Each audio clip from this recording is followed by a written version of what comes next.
Do you want to be in the video? You always want to be in the video.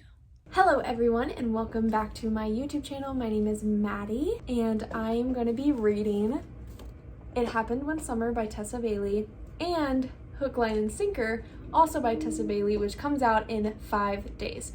5? No. Oh my god, wait. February has 28 days. So that means in like 3 days. I plan to finish this really quickly. I tend to breeze through contemporary romance books. I'm pretty sure Hook, Line, and Sinker is about her, Piper's sister. And when that comes out, I will get the physical copy because I did pre-order it on Amazon, and usually Amazon ships to me really quick. And then the second half of the vlog will be Hook, Line, and Sinker. So it will be 2 books in one video, but we are gonna start this vlog off with It Happened One Summer.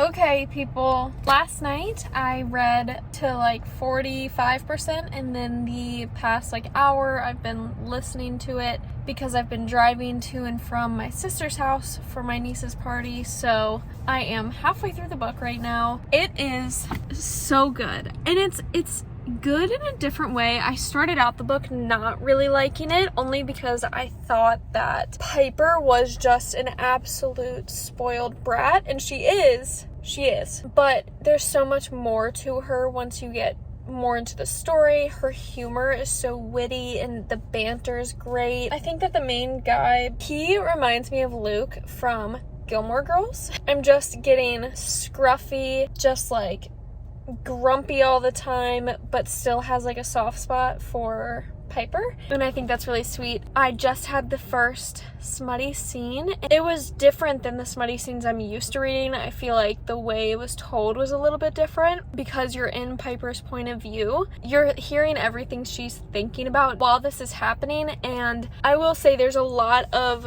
Piper in her head in this book. There's a lot of it. She overthinks, not necessarily overthinks, but because of how she was brought up and how spoiled she was like growing up, she's literally never had a real relationship, whether that be with like friends or a boy, like no real relationship where she's had to trust someone else. Like, she's 28 years old and she's like, why is he being so nice to me? Why do I feel like I can trust him? I feel like her character growth is gonna be perfect by the end of the book. I'm looking forward to it. So that's where I'm at right now. I have been tabbing.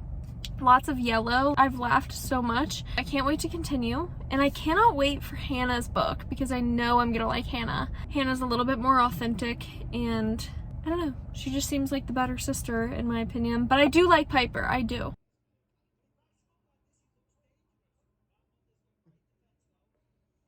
Okay, little 80% update. I am obsessed with Brendan and Piper. They're amazing. They're incredible. Their chemistry is so good. Her character is definitely growing. They're technically dating, so girlfriend and boyfriend. They put a label on it. Brendan is not like any boy that Piper has been with from LA, so this is a totally new realm of relationship for her that she's tackling. But the one major problem is gonna ensue in the later chapters is Piper still wants to move back to LA. That's gonna be a problem for their relationship. I don't think they'll work long distance, and Brendan just doesn't fit into that LA life. That's where I'm at right now, but they're about to take a trip to Seattle, a little bit of spontaneity because Brendan's like, maybe if I'm spontaneous and adventurous, she'll stay. But I wanted to peep on and just say I could finish this book today, but Hook, Line, and Sinker doesn't come out for 2 more days. So I want to have something to read tomorrow. So I think I'm going to only read 1 or 2 more chapters and then stop reading today.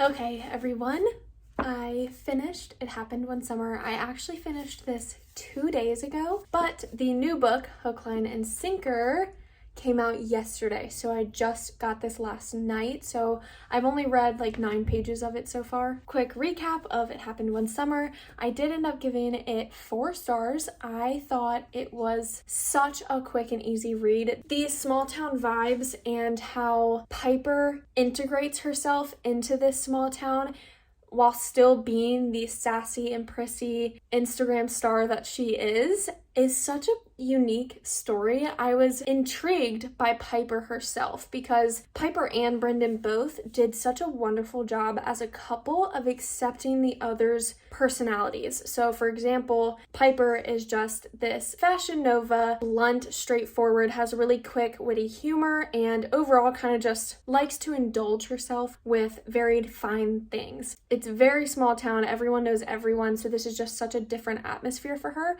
but she keeps her sparkle. Brendan accepts that 110%. He almost likes her more for it because she's in this new environment, but she still keeps herself alive with the things that she really likes. Same vice versa. Piper just accepts that Brendan has this really tough job. He loves it. He loves being at sea, and being a fisherman's girlfriend, wife is very hard. Like, the people in this book reiterate that a lot, that it's a really hard lifestyle to follow, but Piper's like, I really like Brendan. I like that he likes fishing. I like that he has his own thing and I have my own thing. It was really refreshing to see a couple that accepted each other's differences wholeheartedly. Like, it was great. I thought the smut and the steam was phenomenal. I didn't really like Brendan's dialogue during the smutty scenes. I don't know why, it just wasn't my favorite dialogue that I've ever seen a male character have. That was my only like irk about it, but I think why it didn't get 5 stars is because at the beginning, Piper bothered me so bad. And obviously she gets way better. Like, her character development is amazing. You just see how good of a person she is, and like the LA life that she has, yeah, that's her, but she's so much more than just a famous Instagrammer, you know? So I did like her, but there was some character stuff that I wasn't clicking with. I think it would have gotten 5 stars if I was like head over heels for both. Hook, line, and sinker is Hannah, Piper's sister, and we did get a little bit of Hannah. Towards like the middle end of this book, we saw a lot of Hannah, and Hannah is really into music. You can see the headphones around her neck in this little graphic.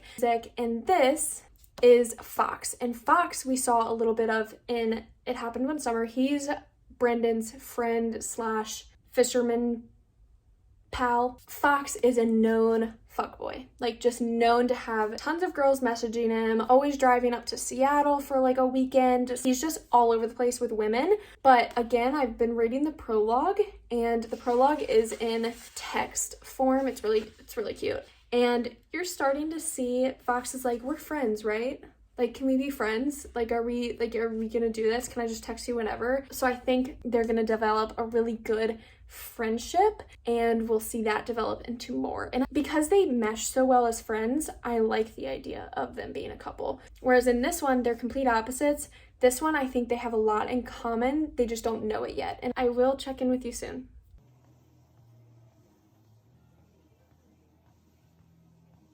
Hello everyone, I am at work about to walk inside. I am 50% of the way through Hook, Line, and Sinker, and can we just look how many tabs? Sun is not working with me. I am loving this book. I like it a lot more than I liked It Happened One Summer. I think that Hannah has so much more depth than Piper did. Not that Piper was bland, but I think that Hannah just has so... Let me just give you guys a quick summary, okay? We have Hannah, Piper's sister, who is very into music. She works on a movie production team as a director's assistant, I think that's what it's called. And she kind of has a crush on her boss. She has this wonderful idea for the movie. She's like, hey, LA doesn't seem like the perfect spot to film this, but I know of a really small town that's like the perfect vibe for this movie. So they end up going to Westport, which is where Piper and Brendan live and where Fox, the main love interest, also lives. Hannah and Fox have been texting on and off while she's been in LA for the past like 7 months. So when she's coming to Westport to film this movie, she's like, I need a place to stay, but I can't stay at Piper and Brendan's house because they have relatives over. So the guest room is taken, so she obviously ends up staying with Fox. And since they're just friends, they think that this will work out. We get so much depth on Fox's side. Most of the tabs in this book are related to Fox's POV because of how upsetting his POV is. Just want to reach through the book and give him a hug. Fox has never had a friend that's a girl. Every time he ends up being friends with a girl, it always leads to something more. It always leads to sex or sexual encounters, stuff revolving around anatomy, okay? His whole life, we find out that he's grown up being told that, and this is kind of funny, but he's almost so good looking that even from a young age, he's always been told that a lot of people are just going to use him for sex. There's a lot of slut shaming in this one. That's all he's ever going to be. And he's kind of lived up to that because that's what he does, that he's just a player and he sleeps around. But when he met Hannah, he stopped sleeping around because he was like, man, Hannah's kind of cool and she doesn't want me for my body. Like, why doesn't she want me for my body? And one of the main conflicts in this book is actually, I'll tell you guys what just happened. So this is a little bit of a spoiler, so don't watch this if you haven't read it. Hannah basically came home one day. She was turned on, okay, from something that happened. And she was like, I'm going to pleasure myself. While she's about to do that, Fox walks in and is like, let me do it for you. And she's like, but we're friends. Like, I don't want you to do that for me. Like, we're friends. What kind of vibe are you getting? And he's like, no, like, I know that's what you want. And she's like, no, it's not, because we're just friends. So there's this constant like tug of war in Fox's brain that he literally cannot comprehend that Hannah just wants to be friends. Obviously some feelings are getting mixed in already on both sides. Hannah is being very persistent on like, I don't want sex from you. You're obviously very attractive, but like, I know how to just be friends. And Fox just cannot comprehend that. And not in a snobby, like,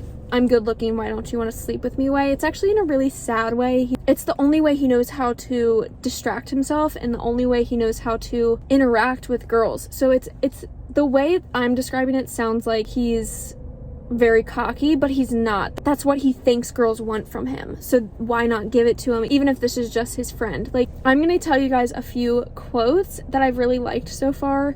Not quotes per se, but just parts that, I don't know. Let me just go over them and I'll explain why. Okay.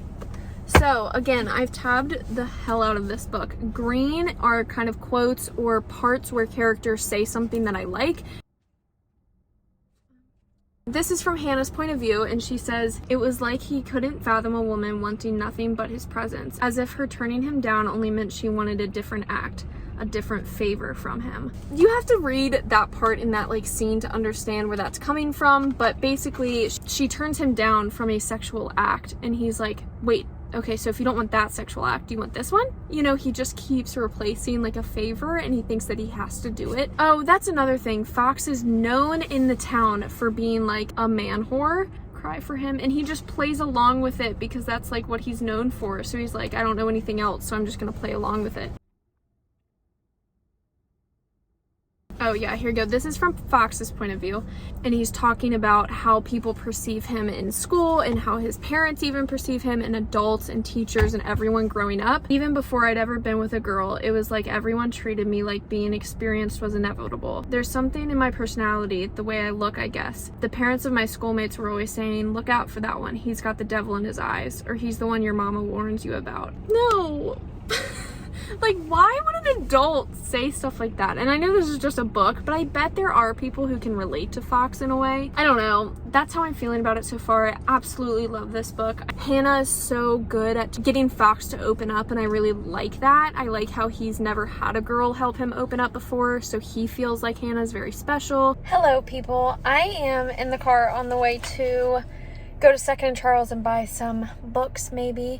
But this is my outro to Hook, Line, and Sinker. Fox and Hannah will forever have my heart. I liked Brendan and Piper, but not as much as Fox and Hannah. Music in this book was such a heavy presence, and I'm grateful for that. I think that Tessa Bailey was one of the few authors that I've seen incorporate a character's hobby throughout the whole book. I'm going to use an example of a book that I just read. It's hard to compare a fantasy to a contemporary romance, but House of Sky and Breath, love SJM, love her to death. Bryce's hobby in that is supposed to be dance, and we only see her dance like one time, and then the rest of the book it's just telling how much she likes dance. Whereas in this book, music, Hannah's like, I love music, I love that I can share it with Fox. It's like the one person I can share music with. Plus, every single chapter has an album reference, it has a job reference to music because she's trying to get a job in the music industry. It mentions a song or like a playlist or record players. Like, music is thoroughly implanted throughout this book, and I was so happy that it was, because a lot of authors just like will mention a hobby at the very beginning of a book and that character loses its hobby. The little conflict at the end was only really on Fox's side. Hannah was like, I know he's gonna overthink this relationship, I know he's not gonna want to go through with it, he doesn't like commitment scares him, he doesn't think anyone will love him. But Hannah fucking does. Hannah loves him, and that was my favorite part. If you want to read this duology, please do. It's amazing. Piper and Brendan, I did give 4 stars to that book. It was just as good. It was great. The smut was way better in that book, in my opinion. So smut was better in the first book. Plot and characters were better in the second book. And you can go to my Goodreads, which is linked down below, and read my review on it. I'm gonna go to the store. I'm meeting a friend there, so I will talk to you guys later. Comment down below if you have read this duology, or if you plan to read Hook, Line, and Sinker soon. The sexual tension was just